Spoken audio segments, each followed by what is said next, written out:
Let me ask you a question. How do you close a 50K deal without being a pushy salesperson? The truth is, you don't close the deal. They close themselves.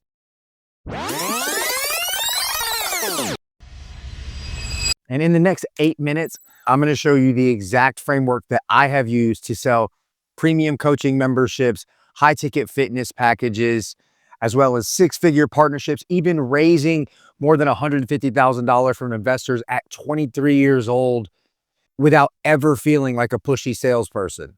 This took me from broke gym manager to seven-figure entrepreneur. So let's break it down.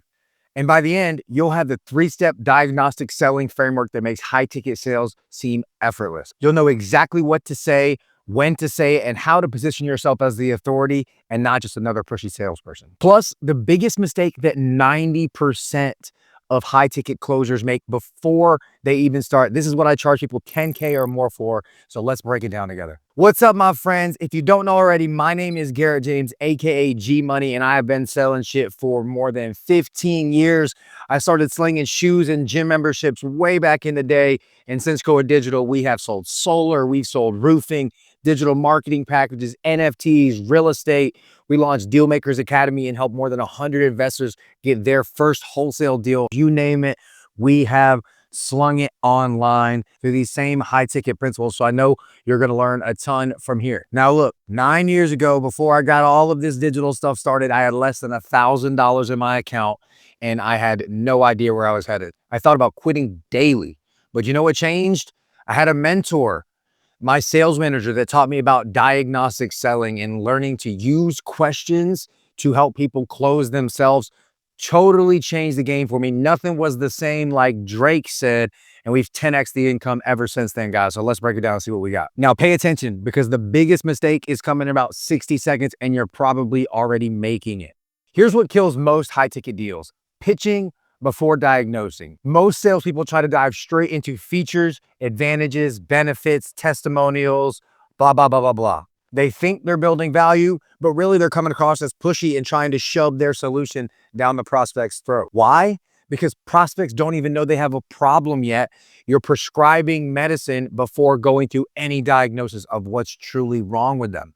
Imagine a doctor saying you need surgery before diagnosing what was really wrong. You would run. And that's why your prospects are running from you as well. High ticket buyers are different than low ticket retail buyers. They have money for a reason. They make good decisions. They don't buy because of pressure. They buy because of trust. Now, how do we build trust? We diagnose what their true problem is. All right, guys, let's start with step number one: diagnose, don't pitch, and make sure you pay attention, because step number three is actually where they're going to be asking you to take their money. So look, guys, in the first half of your sales call, your only job is to ask questions, not questions about timeline or budget, but questions that are going to dig in deeper to find what is their pain point. We want to find out what is their problem that they're truly trying to solve, because keep in mind, again, they probably don't know themselves. And even if they have a vague idea, they might think it's one thing, but when you ask the appropriate questions, you get them to realize it's actually something totally different. So my question sequence might sound something like, so tell me what's been working in your business lately. Okay, well, what hasn't been working? What have you tried up until this point? Now tell me, why do you think that didn't work? Let me ask you this. What happens if we take no action and nothing changes in the next 6 months? Now, that last question is crucial because it forces them to articulate the cost of inaction, of not doing anything. We want them to think about how terrible and scary and just outright awful it would be for them to not solve the problem that we identified, to not take the solution that we're about to offer. We want to hear them articulate the cost of doing nothing. So now let's cover an example real quick. Let's say it's an investor who is trying to wholesale. They're spending money on leads. I'll play the closer and I will play the prospect. All right, Steve, so tell me what's currently not working for you. Well, I spend about 3K a month on leads and I'll be lucky if I close one deal. So it just hasn't been a great return. Okay, well, what else have you already tried up until this point? Well, I started with cold calling, and then I also tried a Zillow strategy. I've even done driving for dollars and door knocking. Man, that's a lot of different strategies that you've used. Now, why do you feel all of those have not worked? Well, mostly because the leads were just cold, but also there's just no follow-ups or system. It was just inconsistent. But yeah, I can totally understand. So let me ask you this. 6 months from now, we're moving into April of 26. What happens if nothing's changed by then? Well, then I suppose I'd be out of business. I definitely can't sustain these costs for long. Now, what just happened right there? They told me exactly why they need my solution. I didn't have to close them on anything. We just used questions to walk them through the process so that they could see if nothing changes over the next 6 months, we're going to be out of business and all the things that I've already tried have not worked. So I have to find a better way.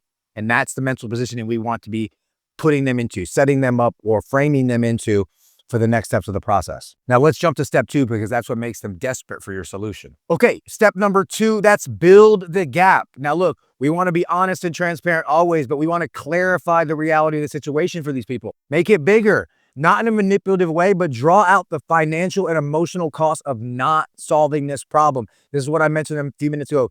Being able to push your finger on that pain point. You have to be able to say the hard stuff. You have to be able to make them think about the cost that they are leaving on the table or throwing down the drain for going any other route but your solution. Let's keep breaking it down for this real estate offer. So $3K a month on leads times 12 months, you're looking at $36,000 worth of marketing budget. How much are you making per deal? I average around 10 to 15K. So with that math, if you close 3 more deals this year, you not only be able to cover your marketing budget costs, but also be making 15, 20K in profits. That sound about right? Yeah, absolutely. That would be awesome if I could do that. I wish I could do that. Steve, now it's great to see how you'll be able to make a return on this, but setting money aside, what else is this stress costing you? Time away from family, sleep, confidence?